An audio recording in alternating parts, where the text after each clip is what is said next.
What's going on, everybody? It's Joe from JLW Games here with you with another challenge video. I haven't done this challenge in quite some time, so I figured I'd do it again, and that is to build a roller coaster within an hour and try and make it the best possible ride I can with the time given. So I've done this before in the past. The video did really good, so I'm going to try and do this again, but let's see if my skills have improved since the last time.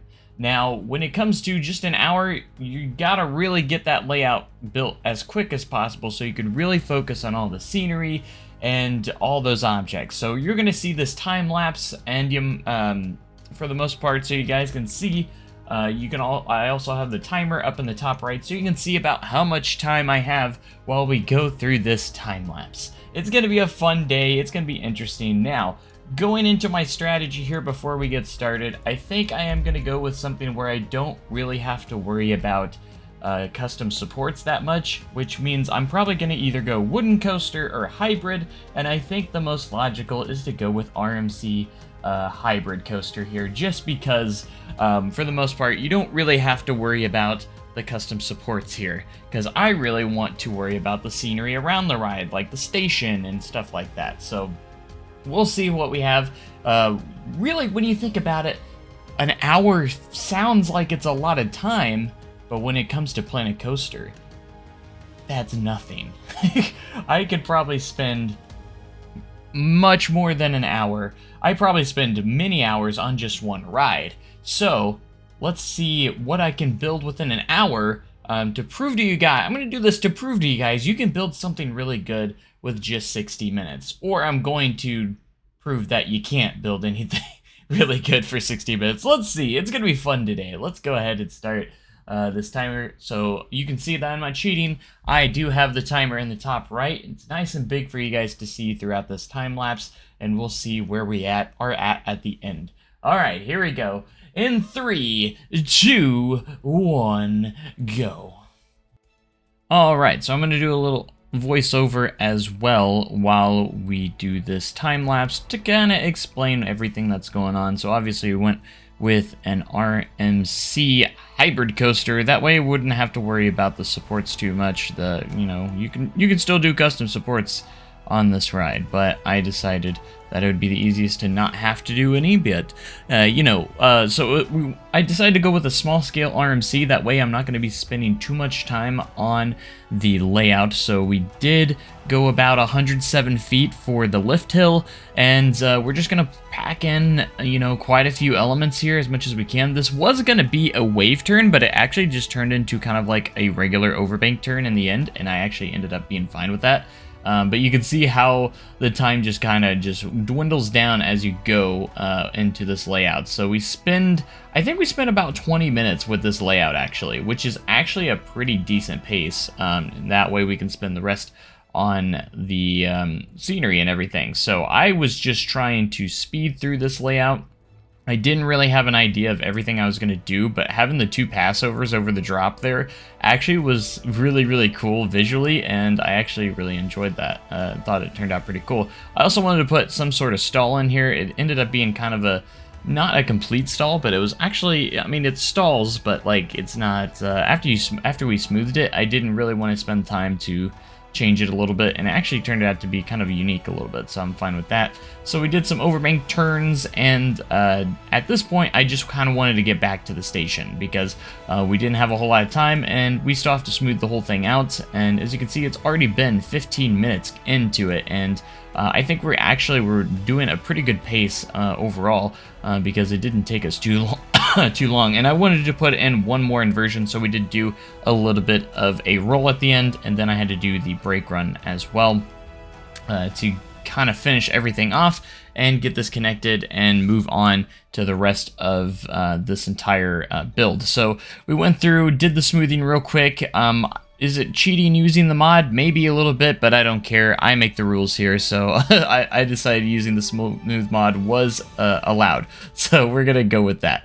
So I didn't have to spend too much time on that. We did do a run through to see if there's anything we had to change, because I wanted to still make sure that the layout was good and make a few adjustments here and there. I did decide to go through one more time with the smoothing, and we did spend a little bit over 20 minutes with the layout, and we go in and change the colors. I went with this kind of like teal or light blue kind of color. Kind of gives it a really nice bright and cool feel to it, which is really cool. I never really actually came up with a name for this, but anyways, I wasted no time going straight into the station. This was the next more important thing with it. I did not really have time to do any like sort of queue line, so I just kind of made a generic queue line in the end, which you'll see here later on. But I wanted to make the station at least somewhat decent. I didn't have a whole lot of time to work with, so we did kind of rush a few things. I did make like this little cover with the concrete. We did do some cover or some concrete textures and everything like that to kind of go with all that. So, and then we decided to do like this, do that. I think this is with the Ghostbusters pack. I believe it's with this little. I forgot what it's called in game, but it is a nice little texture to use, and we did do a little cover, like a little trim on it with this, which also came with it's in the same wall set as well. So we decided to leave those where it is. And then throughout this, I was like, what am I gonna do for the roof? Should I actually make like a skeleton roof or make like, nope, I decided to go with the flat roof because I was like, you know what? I'm not gonna have time, and we already have less than 30 minutes left. So I decided to go ahead and make the roof as easy as possible with just like a flat roof, and to try and decorate as much as I could on the inside, because we didn't have a whole lot of time. And I tried to squeeze in a transfer track, which you'll see later on. I kind of kept a little bit closer than I should have. And then going into a queue line real quick, I knew I had to just use, I couldn't use custom fences. I just wasn't going to have the time. So I decided to just kind of just use the in-game fences. I did use one custom fence against the turn out of the station, and that's going to be about it for that. So you can see I do attempt to do a transfer track here, and I didn't realize what I was getting myself into later on, because I did create this little transfer, but I would have to go back and kind of fix it a little bit, because I realized I didn't have room or time to build a like little storage building. So we just kind of improv'd into that. And of course you can't do, for some reason you can't do catwalks on when you get rid of the auto-generated supports. It gets rid of the catwalks too, and wood coasters and the hybrid coasters here. So I had to go in and create one myself real quick. I didn't really want to spend time doing that, but I did. We put some bins on there, and I do put some ceiling fans and some lights to kind of complete the station for what it is. It's very simple, very quick and easy. I didn't have a whole lot of time, obviously. As you can see, we're in the last 15 minutes of this challenge, and I was struggling just to get stuff, and I hadn't even gotten to my trees yet.